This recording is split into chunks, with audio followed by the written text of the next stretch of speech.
Hello. चलिए आज हम करने वाले हैं एक्सरसाइज 11.2 क्लास 12 का 3D का ही 11.2 11.1 हमने पहले कर लिया था और अब हम करने वाले हैं 11.2। तो 11.2 जो हम करने वाले हैं तो इसमें आज इसके थ्योरी पार्ट मैं नहीं बता रहा हूँ, हम डायरेक्ट आते हैं क्वेश्चन पे और क्वेश्चन कैसे करेंगे हम इसको देखने वाले हैं कि क्वेश्चन कैसे कैसे सॉल्व करें। ठीक है, जो बेसिक चीजें हैं जो फॉर्मूले हैं वो आपके पास होंगे ही। इक्वेशन ऑफ लाइन, इसमें सारे क्वेश्चन हमारे लाइन से रिलेटेड हैं, तो लाइन के फॉर्मूले आपके पास होने चाहिए और जहां जो फॉर्मूला आएगा वो मैं बोलता भी रहूंगा। तो साथ के साथ देखते हैं। तो सबसे पहले फर्स्ट क्वेश्चन से स्टार्ट करते हैं। फर्स्ट क्वेश्चन है हमारा, show that the three lines with direction cosine are mutually perpendicular. हमें शो करना है तीन लाइनों के डायरेक्शन कोसाइन दे रखा है हमारे पास में।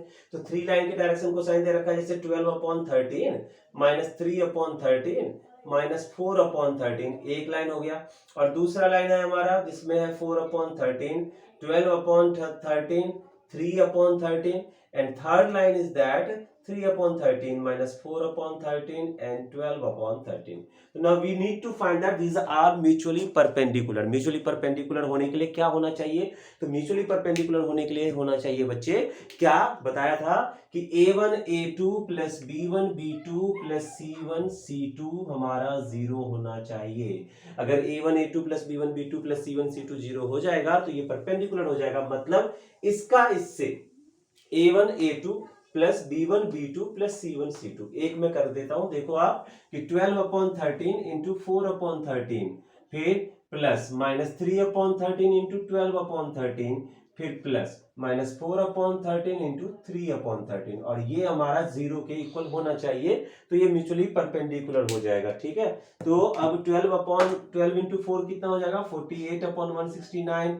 ये हो जाएगा -36/169 और ये हो जाएगा -12/169 और सबका एलसीएम डिनोमिनेटर सेम है। तो 48 -36 -12/169 तो ये हो गया आपका 0/169। तो ये हो गया 0। तो इसका मतलब पहला और दूसरा लाइन परपेंडिकुलर हो गया। ऐसे ही सेम आप चेक करोगे सेकेंड और थर्ड के लिए, ये भी सेम आपका 0 हो जाएगा। और फिर आप चेक करोगे फर्स्ट और थर्ड के लिए। तो अगर तीनों ये हो गए परपेंडिकुलर तो ये इसका मतलब तीनों म्यूचुअली परपेंडिकुलर हो गए। तीन लाइन जो एक दूसरे पे परपेंडिकुलर होता है, ऐसा पॉसिबल है क्या? ऐसा पॉसिबल है, तीन लाइनें एक दूसरे पे परपेंडिकुलर। अपने घर का कोना देखो जहां पे एक लाइन सीधी जाती है, फिर एक इधर आती है और एक उधर जाती है सीधी में, तो तीनों एक दूसरे पे परपेंडिकुलर हो गया। तो ये हमारा क्वेश्चन नंबर 1 हो गया। ठीक है, कोई दिक्कत नहीं, ये क्वेश्चन नंबर 1 था हमारा। अब हम बात करते हैं क्वेश्चन नंबर 2 की। Now move to question number 2। तो क्वेश्चन नंबर 2 क्या कहता है भैया? तो show that the line through the point 1 -1 2। इस बार हमारे पास में पॉइंट दे रखा है 1 -1 और 2 और इसके बाद 3 4 -2 ये भी दे रखा है। और इस perpendicular to the line through the point 0 3 2 0 3 2 से और 3 5 6 से। अच्छा, एक चीज और कि ये डायरेक्शन कोसाइन भी हो सकते हैं, डायरेक्शन रेशियो भी हो सकता है। तो अगर L1 L2 plus M1 M2 plus N1 N2 करें तो भी कोई दिक्कत नहीं है। तो पिछले क्वेश्चन में वो डायरेक्शन कोसाइन था, बट हम लोग जनरली यूज करते हैं A1 A2 plus B1 B2 plus C1 C2 equal to 0, जैसा कि इसमें हम फिर से यूज करेंगे। तो इसमें क्या करेंगे, अब हमें ये दिखाना है। तो पहले जो फर्स्ट ये हमने ए बी पॉइंट ले लिया, ये सी डी ले लिया, तो ए बी के डायरेक्शन रेशियो निकाल लेते हैं। मतलब ए बी का direction ratio direction ratio of A B. तो ए बी का डायरेक्शन रेशियो क्या हो जाएगा 3 -1 यानी कि 2 4 -1 यानी कि 5 -2 तो -4 ये आ गया। और ऐसे ही डायरेक्शन रेशियो हम सी डी का निकाल लेते हैं। तो सी डी का निकालेंगे तो क्या हो जाएगा 3 -0 यानी कि 3 5 -3 यानी कि 2 और 6 -2 यानी कि 4 ये आ गया हमारे पास में। अब इसका A1 A2 plus B1 B2 plus C1 C2 करके देखेंगे। लिखा था ना मैंने A1 A2 plus B1 B2, तो इसी में करेंगे तो 2 इंटू 3 प्लस 5 इंटू 2 प्लस में -4 इंटू 4। ये अगर 0 आ गया यानी कि 6 प्लस 10 -16, देखो 16 -16 ये 0 आ गया। तो इसका मतलब ये दोनों ए बी भी सी डी पे परपेंडिकुलर है। समझ में आ गया होगा? आ गया ना, कोई दिक्कत तो नहीं है, बहुत इजी क्वेश्चन है। थर्ड क्वेश्चन देखिए। अब थर्ड क्वेश्चन में हमें क्या करना है, ये तो हो गया सेकंड क्वेश्चन हो गया हमारा। अब हम मूव करते हैं थर्ड क्वेश्चन की तरफ में। तो थर्ड क्वेश्चन ये कह रहा है कि पैरेलल की बात कर रहा है ये थर्ड क्वेश्चन में हमारे पास में कि show that the line through the point 4 7 8, इस बार पॉइंट दे रखा है हमारा 4 7 और 8 ये पॉइंट है, और फिर 2 3 4 ये पॉइंट है, और दूसरा हमारे पास दे रखा है -1 -2 1 और 1 2 5। शो करना है कि ये पैरेलल है। पैरेलल होने के लिए क्या चाहिए? पैरेलल होने के लिए चाहिए direction ratio A1/A2 equal to B1/B2 equal to C1/C2। सबसे इजी तरीका वही है, बाकी और भी तरीके हैं। A vector equal to lambda B vector आ जाए तो भी हो जाता है पॉइंट्स के लिए। तो हम इसका A1/A2 वाला तरीका करेंगे, मतलब कि इसके डायरेक्शन रेशियो निकाल लो। तो इसका डायरेक्शन रेशियो क्या होगा? डायरेक्शन रेशियो देखो, डायरेक्शन रेशियो इसका हो जाएगा। डायरेक्शन रेशियो कैसे निकालते हैं पता है ना? A2 - A1, ठीक है ना? ये पॉइंट टर्मिनल पॉइंट से इनिशियल पॉइंट को माइनस, तो 2 - 4 यानी कि -2, 3 - 7 यानी कि -4, और 4 - 8 यानी कि -4। ये हो गया इसका डायरेक्शन रेशियो। ऐसे ही डायरेक्शन रेशियो इसका करते हैं, तो इसका डायरेक्शन रेशियो हो जाएगा हमारा, देखिए क्या हो जाएगा, 1 - -1 यानी कि 2, 2 - -2 यानी कि 4 सॉरी, और 5 - 1 हो जाएगा हमारा 4। ये भी आ गया। अब A1/A2 B1/B2 और C1/C2 करते हैं। तो A1/A2 मतलब -2/2, यानी कि देखो -2/2 किया आपने, A1/A2 कीजिए, B1/B2 कीजिए, यानी कि ये हो जाएगा -4/4, और C1/C2 कीजिए, यानी कि ये भी हो जाएगा -4/4। तो ये हमारा -1 आ रहा है, ये भी -1 आ रहा है, ये भी -1 आ रहा है। तो here A1/A2 equal to B1/B2 equal to C1/C2, therefore line are parallel. ठीक है, इजी है। लाइन पैरेलल होने के लिए डायरेक्शन रेशियो जो है वो प्रोपोर्शनली इक्वल होना चाहिए, तो वो इक्वल हमारा आ रहा है, तो इसका मतलब लाइन जो है वो हमारा पैरेलल हो गया। थर्ड क्वेश्चन हो गए 1 2 3, हैट्रिक लग गया हमारा एक साथ, बैक टू बैक 3 क्वेश्चन हो गए 11.2 के, जो एंगल से रिलेटेड थे। अब हम बात करते हैं क्वेश्चन नंबर 4 की। Find the equation of the line which passes through the point 1 2 3। 1 2 3 से पास कर रहा है लाइन, मतलब 1 2 3 से पास कर रहा है, और parallel to the vector, parallel to the vector का पैरेलल है किसके? तो 3i + 2j - 2k। तो अब लाइन का इक्वेशन कौन सा फॉर्म चाहिए, इसने लिखा नहीं है, तो हम लाइन के इक्वेशन को कितने फॉर्म में लिखते हैं? 2 फॉर्म में लिखेंगे, वेक्टर फॉर्म और कार्टेशियन फॉर्म। वेक्टर फॉर्म में क्या है, अलग अलग केस के हिसाब से अलग अलग इक्वेशन बनेगा। तो वेक्टर फॉर्म में जो इक्वेशन बनेगा लाइन का, वो बन जाएगा, कैसा बनेगा? तो वेक्टर फॉर्म में जो हमारा लाइन का इक्वेशन बनता है, उसका इक्वेशन है वेक्टर फॉर्म में कि r vector equal to a + λb vector, जहां पे a क्या है? a पोजीशन वेक्टर जहां से लाइन पास कर रहा है, और b क्या है? जिसके वो पैरेलल जा रहा है। तो सिंपल है हमारे पास में यहाँ पे इस क्वेश्चन में वेक्टर फॉर्म में ये हमारा इक्वेशन हो जाएगा r vector equal to a vector, यानी कि 1 2 3 है, तो 1 2 3 का क्या हो जाएगा? a vector i cap + 2j cap + 3k cap, और किसके पैरेलल है, किसके पैरेलल है? तो b वेक्टर ये, तो यहाँ पे हम लैम्डा ले लेंगे, और b वेक्टर यानी कि 3i + 2j - 2k। आप चेक करो, आपका यही आंसर होगा वेक्टर फॉर्म में। और अगर इसी को मैं बोलूं कार्टेशियन फॉर्म में, तो कार्टेशियन फॉर्म में लाइन का इक्वेशन क्या होता है? कार्टेशियन फॉर्म में हमारा लाइन का इक्वेशन होता है, क्या होता है भैया, कोई बताएगा? चलो मैं बताता हूं, x - x1/a, y equal to y - y1/b equal to z - z1/c। मुझे अच्छा लगता है कार्टेशियन फॉर्म में लिखना, वेक्टर फॉर्म को मैं अवॉइड करने की कोशिश करता हूं, कार्टेशियन फॉर्म में लिखना अच्छा लगता है, अपनी अपनी सोच है। तो x - x1 y1 z1 ये हमारा तो पॉइंट आ जाएगा, और a b c इसके डायरेक्शन रेशियो जो कि है 3 2 - 2। तो सिंपल x - 1/3 और y - 2/2 और z - 3/2 -2। इसको कुछ करने की जरूरत नहीं है, ये हमारा वेक्टर फॉर्म और यही हमारा कार्टेशियन फॉर्म हो जाएगा। तो ये हमारा आंसर आ जाएगा, आप चेक कर सकते हैं आंसर को। ठीक है, ये हमारा वेक्टर फॉर्म और कार्टेशियन फॉर्म में लाइन का इक्वेशन आ गया। ओके, और अब हम बात करते हैं नेक्स्ट क्वेश्चन की तरफ। इसको मिटा देता हूं मैं। ठीक है, तो नेक्स्ट क्वेश्चन की तरफ बात करेंगे। तो क्वेश्चन नंबर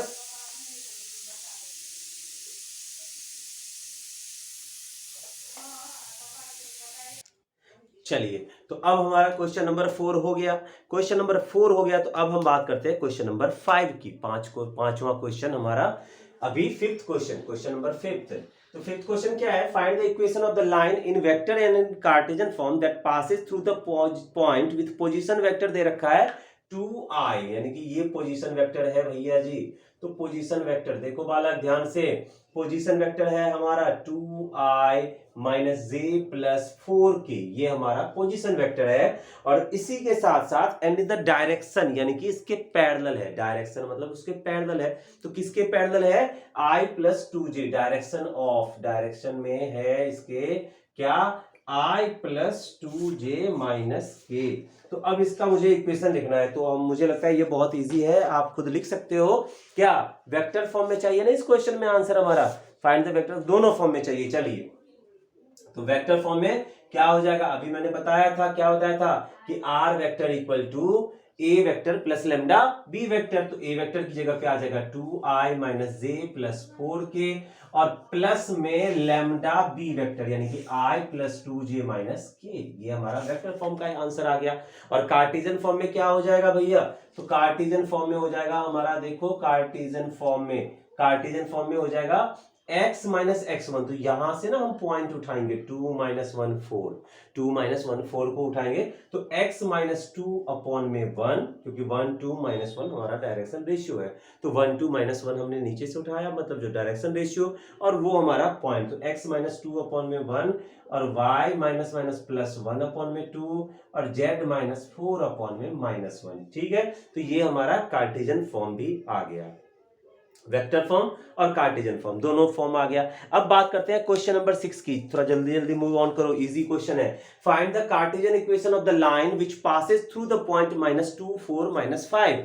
अब ये क्वेश्चन नंबर 6 कह रहा है, मैं यही कर रहा हूं इस बार, -2 -4 और -5 से पास कर रहा है और साथ में पैरेलल है जिसके, उसका इक्वेशन दे रखा है। तो x + 3 अपॉन में 3 और इक्वल टू y - 4 अपॉन में 5 इक्वल टू z + 8 अपॉन में 6। ये हमारे पास में दे रखा है इस बार में। तो अब कार्टेशियन फॉर्म में चाहिए तो पॉइंट यहां से ले लेंगे, और डायरेक्शन रेशियो चाहिए आपको, तो डायरेक्शन रेशियो ये 3 5 6 दिख तो रहा है, तो दिख रहा है। तो बस यही जो इक्वेशन दे रखा है ना, इसमें पॉइंट हम चेंज कर देंगे, मतलब कार्टेशियन फॉर्म में हमारा आंसर हो जाएगा x + 2 अपॉन में 3 इक्वल टू y - 4। ये 4 में यहां से ले रहा हूं, देखो 4, और ये फिर 5 यहां से लिया, और ये हो गया हमारा z + 5 अपॉन में 6।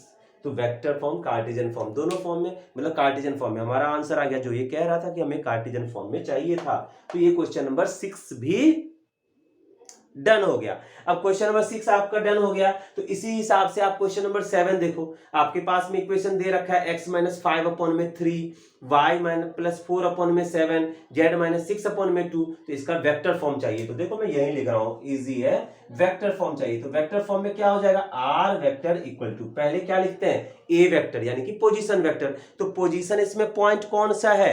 x - 5 अपॉन में 3। तो वो जो 5 है ना, वो 5 -4 और 6। तो a वेक्टर की जगह पे आ जाएगा बच्चे 5i, फिर -4j, क्योंकि माइनस की वजह से वो प्लस हो रहा, और +6k, ये आ गया है ना, और प्लस लेमडा। अब b वेक्टर, तो b वेक्टर ये इसका डायरेक्शन रेशियो क्या है? 3 7 2 दिया हुआ है ना, x - 5 अपॉन में 3, तो 3 7 2। तो यहां हो जाएगा 3i + 7j + 2k। ये हो गया वेक्टर फॉर्म में इक्वेशन। देखा कितनी जल्दी से हो गया, ये वेक्टर फॉर्म में इक्वेशन हो गया ना हमारा। हाँ, हमारे पास कार्टेशियन दे रखा था और हमने आसानी से इसको वेक्टर फॉर्म में चेंज कर दिया। तो 5th 6th 7th लगातार हो गया, कंटिन्यूअस में हो गया। अब जैसे क्वेश्चन नंबर 8 है, find the vector and cartesian equation. तो vector and cartesian equation of the line that passes through the origin and 5 minus 2 3। चलिए ये आप मुझे बताइए कि अगर कोई लाइन ओरिजिन से पास कर रहा है और 5 दे रखा है ना, 5 माइनस 2 3, तो अब इसका डायरेक्शन रेशियो क्या होगा? तो डायरेक्शन रेशियो तो यही होगा ना, टर्मिनल माइनस इनिशियल। इसका डायरेक्शन रेशियो जो होगा वो यही होगा। डायरेक्शन रेशियो क्या होगा इसका? डायरेक्शन रेशियो हो जाएगा वही 5 माइनस 2 3।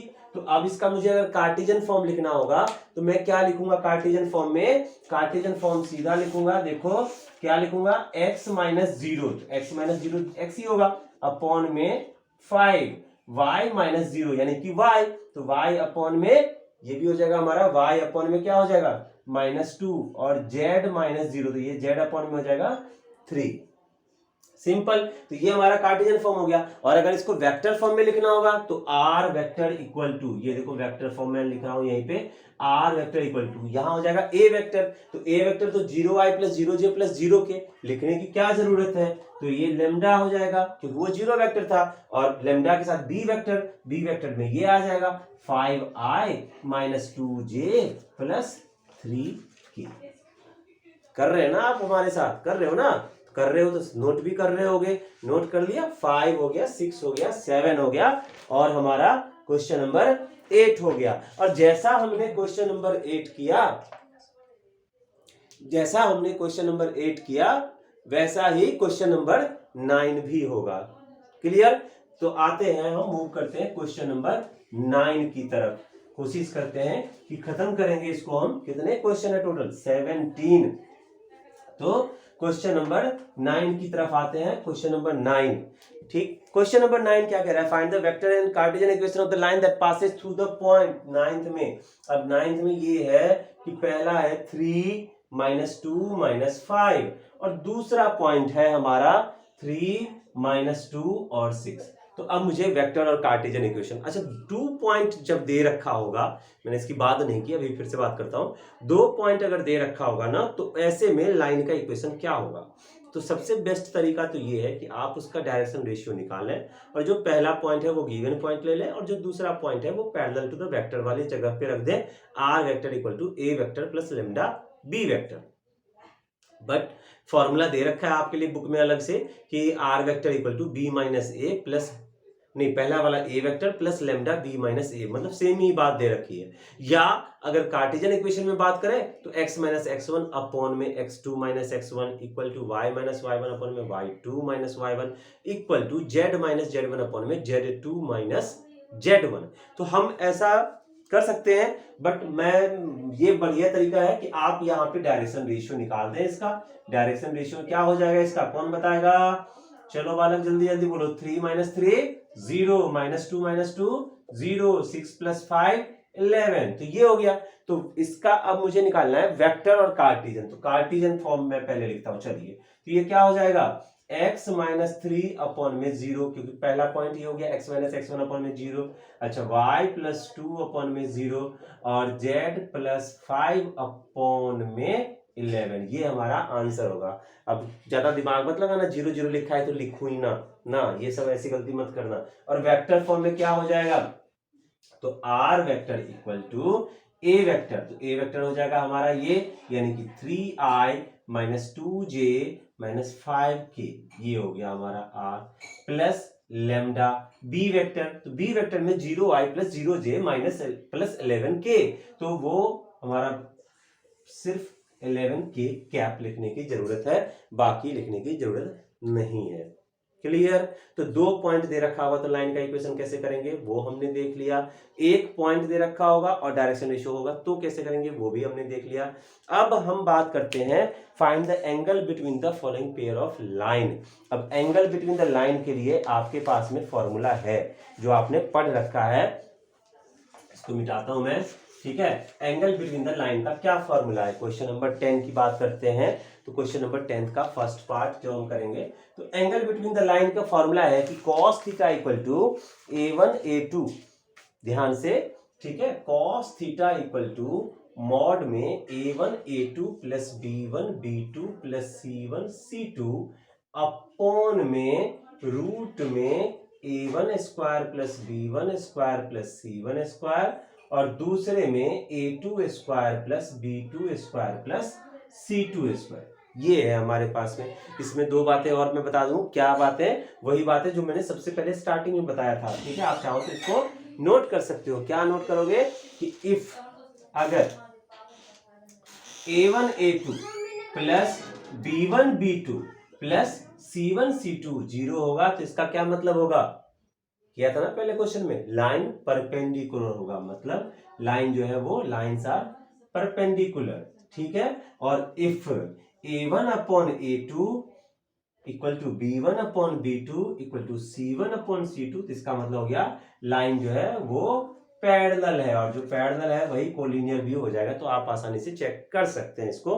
तो ये हमारा एंगल बिटवीन द लाइन का फॉर्मूला हो गया। अब जो क्वेश्चन है, क्वेश्चन नंबर 10, कि आर वेक्टर इक्वल टू दे रखा है 2i minus 5j plus k plus lambda 3i plus 2j plus 6k। तो अब जब लाइन के लिए निकालेंगे ना, तो लाइन के निकालने में हमें पोजीशन वेक्टर का कोई काम नहीं है। ठीक है, सिर्फ डायरेक्शन रेशियो का काम होगा। वो है जैसे कि फर्स्ट पार्ट में 3 2 6 है। अब मैं इसको मिटा रहा हूं और फर्स्ट पार्ट की तरफ मूव ऑन करते हैं। तो फर्स्ट पार्ट में हम आते हैं। तो फर्स्ट पार्ट हमारा क्या है? देखो फर्स्ट पार्ट में क्या है कि ये है हमारे पास में इक्वेशन दे रखा है। तो r vector equal to 2i minus 5j plus k plus lambda 3i plus 2j plus 6k। तो ये जो 3i वाला है ना, वो हो जाएगा a1 3 फर्स्ट पार्ट में, b1 2 और c1 हो जाएगा 6। फिर a2 b2 c2 दूसरे वाले का डायरेक्शन रेशियो। तो दूसरे वाले का डायरेक्शन रेशियो क्या है? 1 2 2। तो a2 हो जाएगा 1, b2 हो जाएगा 2 और c2 हो जाएगा 2। ठीक है, ये हमारे पास में आ गया a1 b1 c1 a2 b2 c2 1 2 2 आ गया।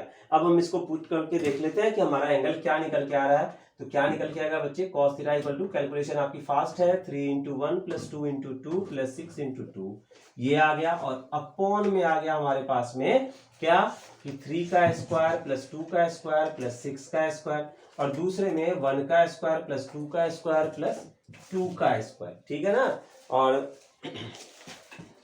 यहां पे हम कर लेते हैं इसको cos थीटा इक्वल टू, आप कैलकुलेशन कर सकते हो, 3 प्लस 4 प्लस 12। ठीक है, और यहां हो जाएगा, देखो कितना हो जाएगा, 9 प्लस 4 प्लस 36, और ये हो जाएगा 1 प्लस 4 प्लस 4। ये हम किसकी वैल्यू निकाल रहे हैं? cos थीटा की वैल्यू निकाल रहे हैं। तो cos थीटा में अब देखो यहाँ पे क्या आ रहा है हमारे पास में, यहां लिख रहा हूं मैं cos theta equal to 4 3 7 12 19 upon में 9 प्लस 4 49 का रूट हो जाएगा 7, और ये हो जाएगा हमारा 3। तो ये हो गया 19 अपॉन में 21, यानी कि थीटा इक्वल टू हो जाएगा बच्चे cos इनवर्स 19 अपॉन में 21। ये हमारा एंगल आ गया उन दोनों लाइन के बीच में। क्लियर? आपको आसानी से दिख सकता है, पॉज करके नोट कर सकते हो, नोट करना चाहो तो। ठीक है, तो पॉज करके नोट भी कर सकते हैं और आसानी से ये दिख सकता है। तो ये क्वेश्चन नंबर 10 का फर्स्ट पार्ट था। जैसा फर्स्ट पार्ट है वैसा ही सेकंड पार्ट होगा। सेकंड पार्ट में मेरे साथ बोलो, a1 क्या लोगे? a1 क्या लेंगे? a1 लेंगे 1, a2 क्या लेंगे? -1, b1 क्या लेंगे? -2, और सेकेंड पार्ट में a1 a2 b2 c2 3 -5 -4। तो ऐसे ही आप एंगल निकाल लेना। ठीक है, ये भी हो जाएगा। और ऐसा ही सेम होगा क्वेश्चन नंबर हमारा 11th का फर्स्ट पार्ट भी। उसमें a1 b1 c1 क्या लेंगे? तो अब ये जो कार्टेशियन फॉर्म है ना, वहां एक चीज जरूर चेक करना कि जो इक्वेशन है वो प्रॉपर फॉर्मेट में है या नहीं है, जो लाइन का फॉर्मेट है उस फॉर्मेट में है या नहीं है।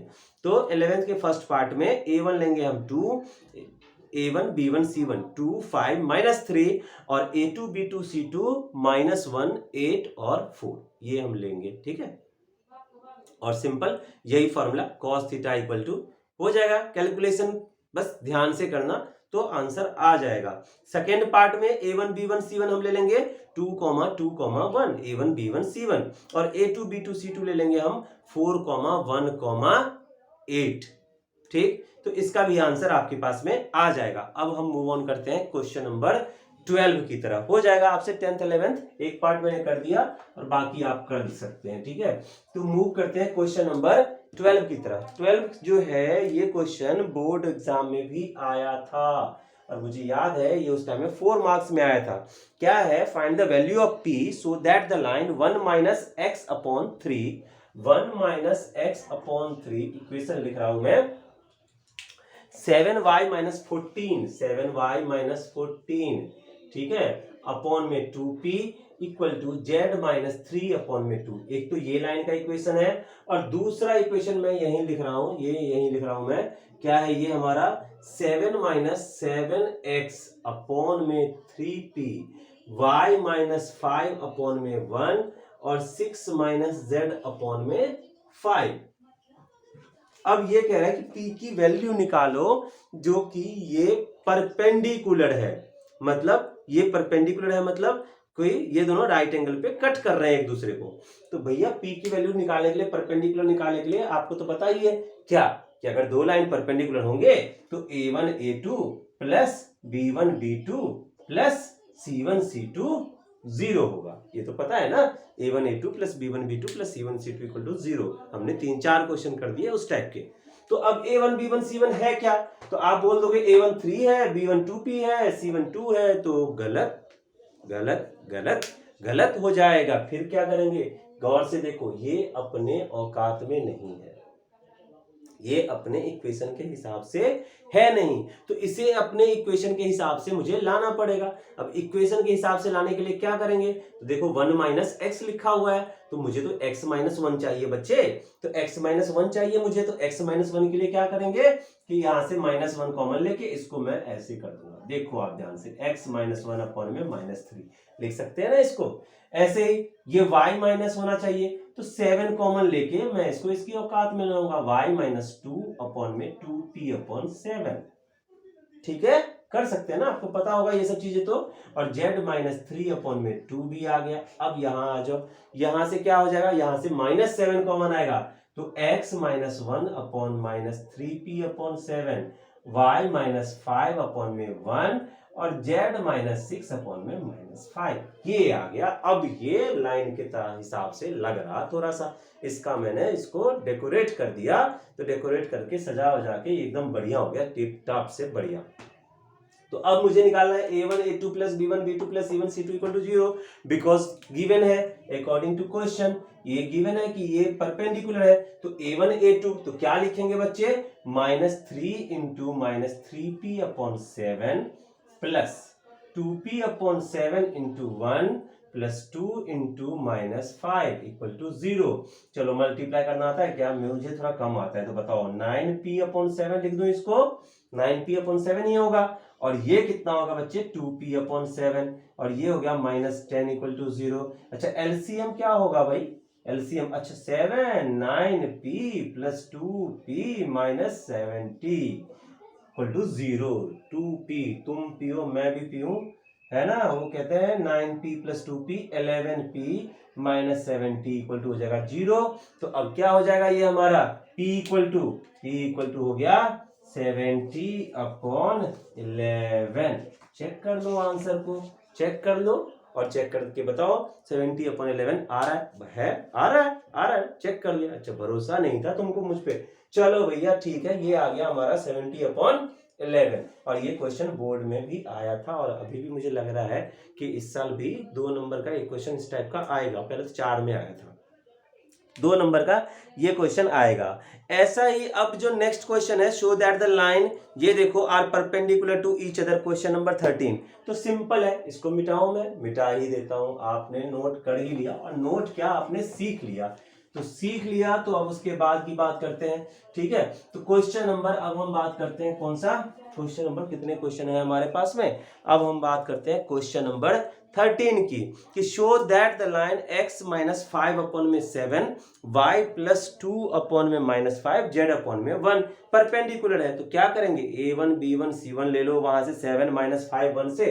शॉर्टकट में निपटाता हूं मैं, देखो 7 माइनस 5 1 इसका हो जाएगा, 1 2 3 उसका हो जाएगा, तो करके देखते हैं, 7 इंटू 1 हो जाएगा, फिर प्लस में माइनस 5 इंटू 2 हो जाएगा, और फिर प्लस में 1 इंटू 3, ये हम चेक करेंगे, अगर ये 0 आ गया तो परपेंडिकुलर होगा। तो 7 इंटू 1 क्या हो जाएगा, 7 माइनस 10 प्लस 3, अरे वाह 10 माइनस 10 0, तो yes it is a perpendicular perpendicular, perpendicular भी हो गया, ठीक है, आ गया समझ में, मतलब परपेंडिकुलर एंगल से रिलेटेड जो भी क्वेश्चन होगा आप इसको आसानी से कर सकते हो, ठीक है, ये भी हो गया। अब हम बात करते हैं find the shortest distance between the line. ये थोड़ा सा लंबा सा क्वेश्चन है, तो कोई बात नहीं, है तो है, हम करेंगे, ठीक है। क्या क्वेश्चन है हमारा shortest distance between the line का, कि आर वेक्टर इक्वल टू, ये हमारा क्वेश्चन नंबर 14 है, r vector equal to i cap plus 2j plus k plus lambda i cap minus j plus k. इसको मैं जल्दी जल्दी करने की बिल्कुल कोशिश नहीं करूंगा। और दूसरा है R cap equal to 2i minus J minus K plus mu, और ये है हमारा 2i प्लस जे प्लस 2k, ठीक है। अब जितनी देर में हम थोड़ा सा इसमें इंक फिल करते हैं उतनी ही देर में आप इसके फॉर्मूले में जा सकते हैं और चेक कर सकते हैं। इसका फॉर्मूला है shortest distance, distance between SQ line का क्या फॉर्मूला है इसमें, कि डिस्टेंस का फॉर्मूला है भैया, डिस्टेंस का फॉर्मूला है, यहां मैं लिख रहा हूं डिस्टेंस का फॉर्मूला क्या है, कि मॉड में b1 cross b2, cross product तो आता होगा आपको, dot a2 minus a1, a2 minus a1 upon में b1 क्रॉस b2 का मैग्नीट्यूड, ये आ गया हमारे पास में b1 cross b2 dot a2 minus a1। तो अब इसमें जो है सो क्या है, क्या है इसमें, क्या है मतलब a1 यहाँ पे क्या है, देखो ध्यान से, तो आप ना ये क्वेश्चन जब भी करोगे तो बिल्कुल क्लियरली हर एक चीज को क्लियर क्लियर लिखो और ध्यान से करो। तो a1 इसमें क्या है भैया, तो a1 है i cap plus 2j plus k cap, ठीक। a2 क्या है हमारा, a2 वेक्टर है हमारा 2i माइनस जे माइनस के कैप। तो अब वहां पे मैंने देखा कि मुझे a2 माइनस a1 चाहिए, तो मैं a2 माइनस a1 यही निकाल के रख लेता हूं अपने पास में, a2 माइनस a1। तो इसमें तो इसको माइनस करो तो 2i माइनस i हो गया, minus j minus 2j minus 3j हो गया, minus k minus k minus 2k हो गया। तो ये मैंने निकाल के रख लिया, ठीक। अब b1 क्या है हमारा वो देखो, तो b1 हो जाएगा ये i cap minus j plus k cap. b2 क्या है हमारा वो भी देखिए आप, तो ये है 2i plus j plus 2k। अब इसका क्रॉस प्रोडक्ट आता है, किस किस को आता है, 2 आता है ना। कैसे करते हैं क्रॉस प्रोडक्ट, क्रॉस प्रोडक्ट करते हैं हम डिटरमिनेंट बना के, है ना। तो b1 क्रॉस b2 करने की कोशिश करते हैं हम, b1 क्रॉस b2 करूंगा तो डिटरमिनेंट में देखो जरा कैलकुलेशन का ध्यान रखना, i cap j cap k cap, ये आ गया हमारे पास में, और यहां से लिखेंगे 1 माइनस 1 1, और ये दूसरा वाला है 2 1 2, आप चेक कर देना आराम से, 2 1 2 1 माइनस 1 1, ठीक है। कैलकुलेशन साफ साफ करो और सब कुछ बढ़िया रहेगा, कोई दिक्कत नहीं। और अगर आएगा ना ये क्वेश्चन तो 4 नंबर का क्वेश्चन आएगा, 5 नंबर का आएगा, ठीक है। अब इस बार 5 नंबर का भी आ रहा हो, तो इसको क्रॉस प्रोडक्ट कैसे करते हैं आप डिटरमिनेंट बना के देखो, आई यहाँ पे माइनस 1 इंटू 2, तो माइनस 2 माइनस 1, 1 1 जा 1, ठीक है। फिर माइनस जे कैप, फिर यहाँ पे 1 इंटू 2, तो 2 माइनस 2 इंटू 1 तो 2, ओ माय गॉड, प्लस के कैप, के कैप हो गया हमारा 1 इंटू 1 तो 1, और माइनस 2 इंटू माइनस 1 तो माइनस 2, तो ये प्लस 2 हो जाएगा हमारे हिसाब से, ठीक है। तो आप देख सकते हैं, और उसके बाद आ गया अब हमारे पास में ये क्या हो जाएगा हमारा, देखो ये हो जाएगा माइनस 3i, फिर 2 माइनस 2 तो 0 हो गया, और प्लस 3k आ गया, ये हमारा आ गया। क्या बच्चे आया, b1 क्रॉस b2। अच्छा हम एक काम और करते हैं कि b1 क्रॉस b2 हम यहां तो कर ही रहे हैं, ठीक है, इसका मैग्नीट्यूड भी हम यहीं फाइंड आउट कर लेते हैं, मैग्नीट्यूड क्या होगा वो भी हम यहीं देख लेते हैं कि क्या आता है इसका मैग्नीट्यूड हमारा। तो क्या आएगा मैग्नीट्यूड, आपको पता तो है ना क्या आएगा। चलिए मैग्नीट्यूड कैसे निकालते हैं हम, कि मैग्नीट्यूड हो जाएगा b1 क्रॉस b2 का, ये हो जाएगा हमारा रूट में माइनस 3 का स्क्वायर 9 प्लस 9 तो रूट 18, और रूट 18 का मतलब हो गया 3 रूट 2, 3 रूट 2 आ गया हमारे पास में, ठीक है। यहां तक 3 रूट 2 आ गया। अब हम इसमें वैल्यू पुट करेंगे अपना, फिर देखते हैं कि क्या आता है। तो डिस्टेंस इक्वल टू, ठीक है, कैलकुलेशन में ध्यान देंगे। तो b1 क्रॉस b2 हमारा क्या आया था, जो आया था -3i+3k, वो यहां लिख देंगे -3i+3k, ठीक। डॉट a2 a1 क्या आया था, तो वो भी मैंने लिखा था यहाँ पे, क्या लिखा था, i-3j-2k, तो i-3j-2k ये आ गया। अपॉन में i-3j-2k लिख दिया, और अपॉन में b1 क्रॉस b2 का मैग्नीट्यूड आ गया था हमारा 3√2 आ गया। तो अब डिस्टेंस इक्वल टू, चलिए हम देखते हैं इसमें क्या हो जाएगा। मल्टीप्लाई करना आता है ना, डॉट प्रोडक्ट भी आता होगा। -3i इंटू आई क्या हो जाएगा, -3, फिर k वाला टर्म हो जाएगा 3 इंटू -2, तो ये हो जाएगा -6 होगा, और अपॉन में हो गया 3√2, ठीक है। एकदम से डिस्टेंस इक्वल टू हो गया ये हमारा -9 अपॉन में 3√2। अच्छा, ये माइनस तो खत्म हो जाएगा क्योंकि मॉड है, तो 9 अपॉन में 3√2, 3 से इसको काट दो, तो ये आ गया हमारा 3/√2। रैशनलाइज करना चाहते हैं आप, कर दीजिए। तो ये डिस्टेंस आ गया 3√2 अपॉन में 2, हमारा shortest distance between the line. अब आप चेक कर सकते हो अपना आंसर, चेक कर लो, चेक कर लो, चेक कर रहे हो, अरे चेक करो क्या आंसर है, ठीक है। चेक किया आपने, चलिए मैं ही चेक कर देता हूं। वैसे मुझे श्योर है कि 3√2 अपॉन में 2 हमारा आंसर आएगा, और यही आंसर है भी। तो शॉर्टेस्ट डिस्टेंस निकालने का ये हमारा फॉर्मूला हो जाएगा। तो अब जो बाकी क्वेश्चन है वो आप खुद भी कर सकते हैं, कहीं कोई दिक्कत नहीं होगी, क्योंकि सभी क्वेश्चन में शॉर्टेस्ट डिस्टेंस ही निकालना है। जैसे क्वेश्चन नंबर 15, तो 15th क्वेश्चन की अगर मैं बात करूं तो शॉर्टेस्ट डिस्टेंस कैसे निकालेंगे, देखो। तो यहाँ पे a1 वेक्टर हो जाएगा हमारा, a1 वेक्टर क्या हो जाएगा, तो a1 वेक्टर हो जाएगा -i-j-k, a2 वेक्टर हो जाएगा 3i+5j+7k, और b1 वेक्टर हो जाएगा, ध्यान से, 7i-6j+k, b2 वेक्टर हो जाएगा i-2j+k, ठीक। फिर ऐसे ही सिंपल, जैसे मैंने बोला ना, पहले लिख लेना आराम से, फिर a2 a1 निकालना, फिर b1 b2 का क्रॉस निकालना, फिर मैग्नीट्यूड निकालना, और डायरेक्ट यहाँ फॉर्मूले में पुट करना। क्वेश्चन नंबर 16 में देखो, a1 वेक्टर क्या हो जाएगा, तो a1 वेक्टर हो जाएगा हमारा i+2j+3k, a2 वेक्टर हो जाएगा बच्चे 4i+5j+6k, और b1 वेक्टर हो जाएगा हमारा i-3j+2k, और b2 वेक्टर हो जाएगा 2i+3j+k। ये हो गया हमारे पास में, तो इसमें भी हम यही करेंगे। अच्छा, ये जो क्वेश्चन नंबर 17 है, इसको मैं मिटा दूं, आपने नोट कर लिया होगा, ना हो तो पॉज करके और फिर आप आराम से देखो, मैं सामने से हट गया हूं तो आप नोट कर सकते हैं। और अब हम मूव करेंगे लास्ट क्वेश्चन की तरफ। चलिए, लास्ट क्वेश्चन पे आने पे जो खुशी होती है और आंसर अगर आता रहे तो लगता है कि हमने कुछ किया है, तो किया है। तो लास्ट क्वेश्चन में क्या है कि वही वाली बात है, इक्वेशन अपने प्रॉपर फॉर्मेट में नहीं है। क्वेश्चन नंबर 17 में इक्वेशन अपने प्रॉपर फॉर्मेट में नहीं है। तो क्वेश्चन नंबर 17 में इक्वेशन अगर अपने प्रॉपर फॉर्मेट में है नहीं, तो उसे हम अपने प्रॉपर फॉर्मेट में उसको उसकी औकात में लेके आएंगे। तो जैसे r वेक्टर इक्वल टू है 1 - t i plus t - 2 j plus 3 - 2 t k।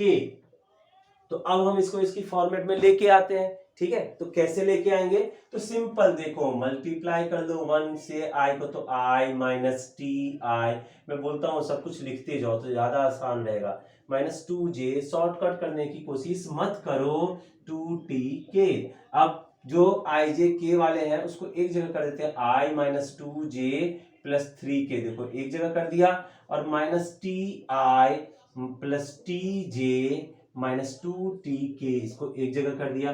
तो r वेक्टर इक्वल टू अब हो गया i - 2j प्लस 3k, और यहां से हमने प्लस t ही रहना चाहिए, तो -i प्लस j -2k, ये आ गया। देखो एक इक्वेशन जो हमारा हुआ लाइन का, एक इक्वेशन ये आ गया, ठीक। और फिर जो दूसरा वाला है उसको भी हम लिखते हैं, इसको भी इसकी औकात में लेके आते हैं, r vector equal to s plus 1 i, ठीक है, plus 2s - 1 j -2s plus 1 k।